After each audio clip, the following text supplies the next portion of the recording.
Parents are teachers. Think of all the things that children learn before they go to school. The things they learn can be divided into several areas. Let's look first at the area of gross motor. This covers the development of the large muscles of the body. Children learn to hold their head steady, to bear weight on their arms, to sit up and crawl, to walk, run and climb, and to enjoy active games with bikes and balls and so on.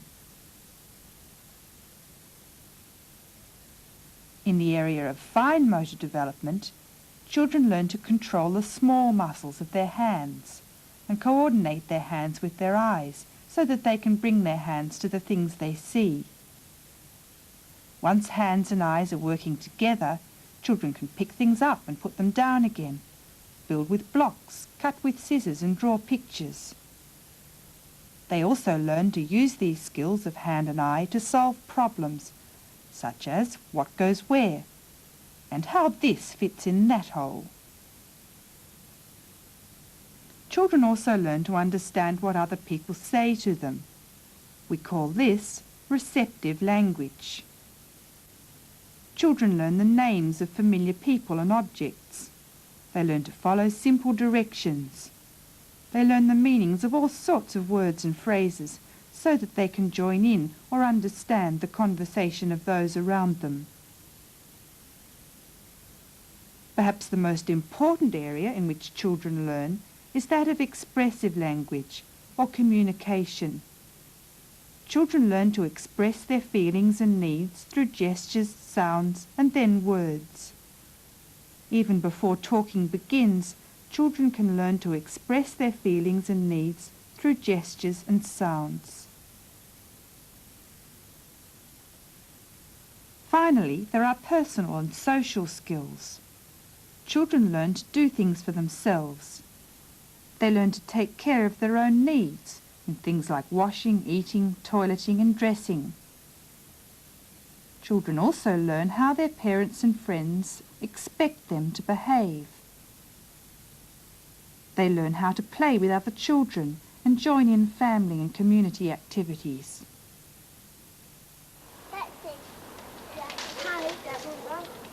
In all these areas, children learn by building one skill on another. Each skill that they learn prepares them to learn something new. Children learn all these skills and more under the guidance of their parents. Parents take on one of the most demanding teaching jobs of all just by being parents.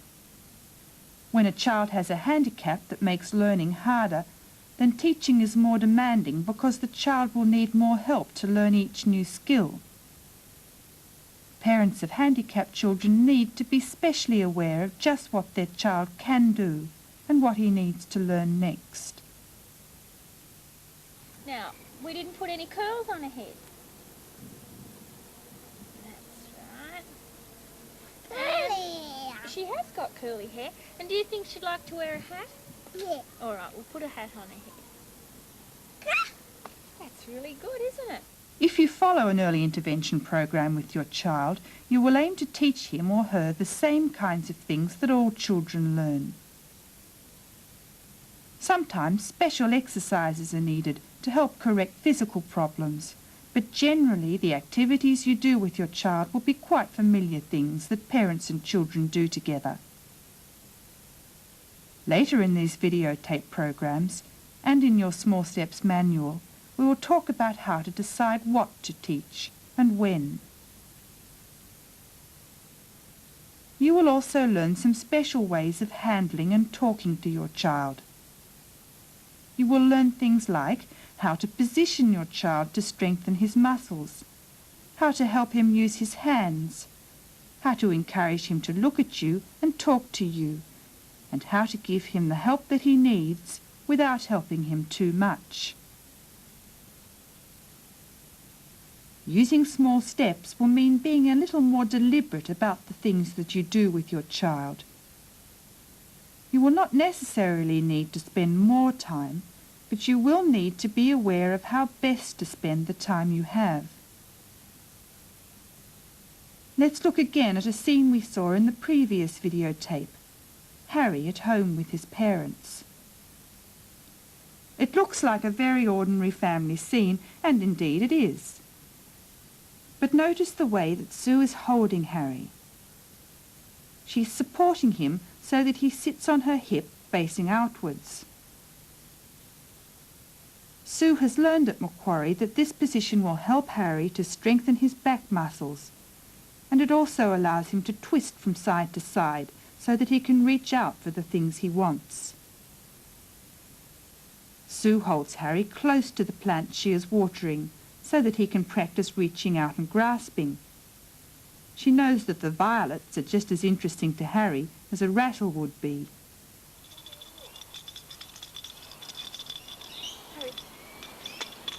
Good boy, Harry. Here, Sue holds Harry as she watches his sisters play. She's dropping the toys to encourage him to look for them as they disappear from view. As a tiny baby, Harry lost interest in objects as soon as they were out of sight. But now he is ready to learn that they do still exist, and he can find them if he looks for them. That will be enough. Good boy, Harry. You see that there? Have a bell on it. All the family is involved in giving Harry interesting things to look at and reach for, and in helping him to join in the conversation at his own level. It is really important that the whole family is involved in early intervention with handicapped children, and that includes brothers and sisters, grandmothers, grandfathers, uncles and aunties, cousins, everybody, because the child needs to be part of the whole extended family. With babies, almost all special teaching can be done as part of everyday activities. As a child grows older, it helps to set aside short periods of time for special teaching sessions, just 15 minutes or so each day. Every day after breakfast and after dinner, I find it's the best time to work with Susie. And that's usually the time. I leave all the dishes and I turn around and I get my little tables out and all her working objects, and we have 10 minutes after breakfast and after dinner. And then it's done. I never do my dishes until she's gone to bed. During the day, as we play and go places and do things, I try to teach her things and tell her what the names of the objects and what we're doing, and just tell her generally what everybody's doing. Bath. Bath. Bath, good girl. After attending the program, I found that you have to speak to your children differently, your handicapped child differently, in one word instead of a sentence, anticipating their needs and getting them to say it first, and it just became second nature in the way you speak to the child. You just learn a different way of speaking to them, and it just comes out naturally. The teaching skills that these parents have learned at Macquarie are explained in the Small Steps manual and later in this videotape series, so that you can use them in your own setting to teach the skills that your child needs to learn.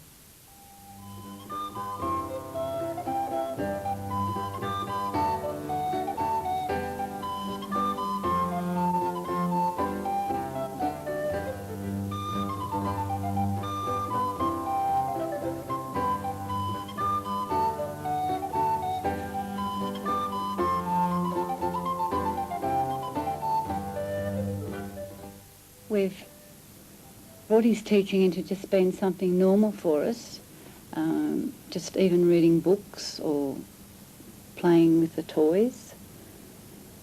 It's just a normal thing for us now.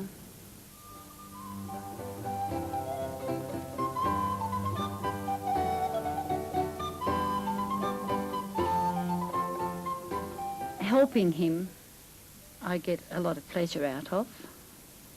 But I don't think it makes really any difference to me, except the pleasure I get out of seeing the results that I get from him.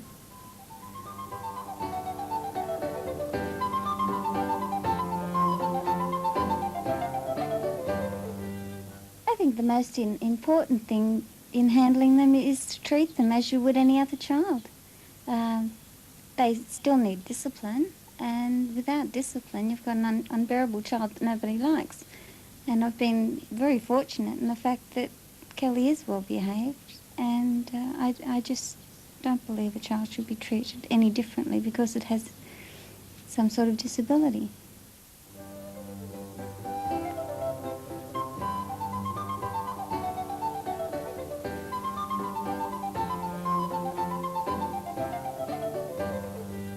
You're always aware of what you're doing and the importance of what you're doing, and you try to not let bad habits form. You try not to think, oh well, it's all right for now, he can have it just for now, because you don't want to start a problem that might be a bit hard to get out of later. And you handle him in a more aware way. You're more aware of the things that are going on and the things that he's doing. So you're just really totally just more aware of the whole thing. It helps him the more you're aware of what's going on and what he's doing, the more you can help him. We praise Ross whenever he does anything that's right, which he hasn't done before. We try and get him to concentrate on those to make sure that he is able to do them again later. We don't praise any of his bad habits. We try not to make a joke of his bad habits, which with other children you may, which are normal growing up things, but with Ross you try not to. It happens occasionally that you laugh at some of his bad habits, but you try and weed all of those out. But apart from things like that, he's treated as normally as anybody else.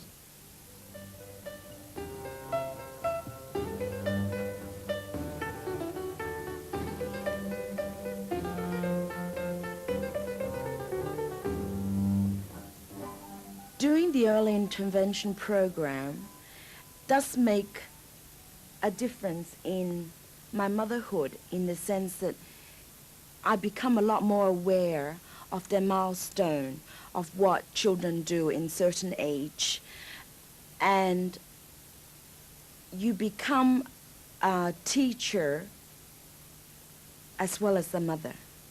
I think it makes you wiser. I would say this, that every mother loves their baby, but it's all depend how much she shows it. And I just made it a real point in my life that I show my love a lot. And I guess that really stimulates her. You know, I throw her in the air, and you just love your child a lot, and you play with your child a lot. And I think that's important.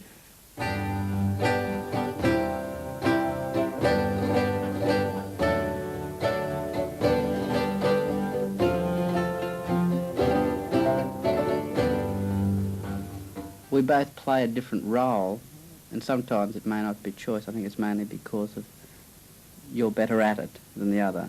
I do fine motor. I do his program in the fine motor skills. I possibly lose patience. I think Heather's better at it. I don't try to put the load back on her to do it, but it just happens that I don't see it often enough, and I don't do it often enough because of being at work. And I've only got the weekends in a lot of cases. By the time the evening comes around, we're all fairly tired. And if it's got to be done, Heather normally does it. I think that Ross gets the best benefit out of it if she does it. The best way I can help Ross is by doing the physical, more on the gross motor side. With gross motor, I find that it's mainly just a normal part of living, and I find playing with them. You do slightly structure it. You've got to change your method of play occasionally. You've got to stop and think occasionally what you're doing, whether it's really the right way of playing with him to make sure he's getting the best benefit from it. But it seems to, in a lot of cases, it fits in as I would treat my other children. the other children can help you. If they're older, you can explain to them the teaching methods that you're being taught, and in their own way they do the same thing. The younger children help because they play together, interact together.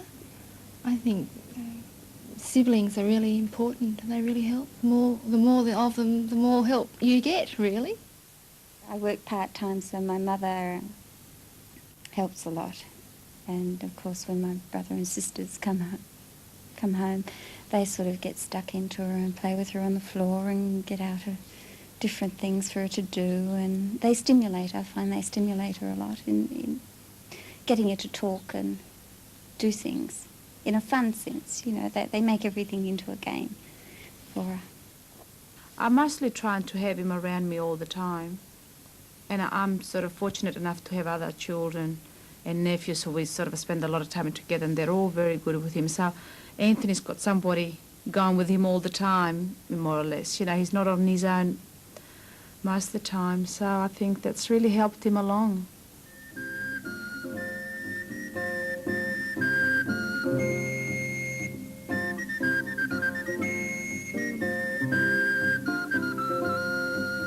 It doesn't worry me that it's taking time away from the other children, in the sense that his father and I have been very conscious that they need their special time, so we've deliberately done particular things to make sure that the other children get their time.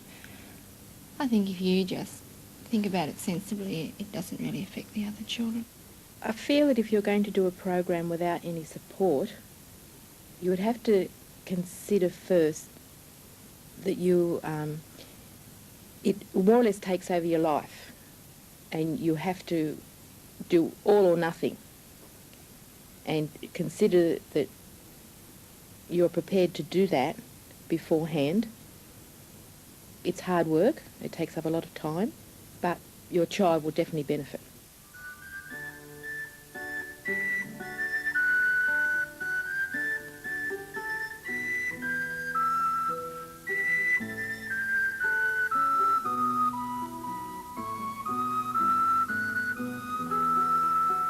Teaching your child skills, the rewards are far and few, and it's a matter of accepting that you could be concentrating on one particular task for a long time before you see the benefit of it, and you'll get to the point of being frustrated, annoyed, lose your patience, all of them. But once he's done it, the joy is tremendous. But it's a matter of having the patience and knowing that sooner or later it's going to happen. I'd certainly encourage anybody to carry out an early intervention program, with or without a support group. It certainly makes a big difference to the children, and it gives, when they make progress, it makes things much easier for you. So it can only help, you can't hinder. And any strain or pressure you may find at certain times is well rewarded when they achieve things. So I just couldn't stress more strongly that I feel that everybody with a handicapped child should make an effort to carry out some sort of intervention program.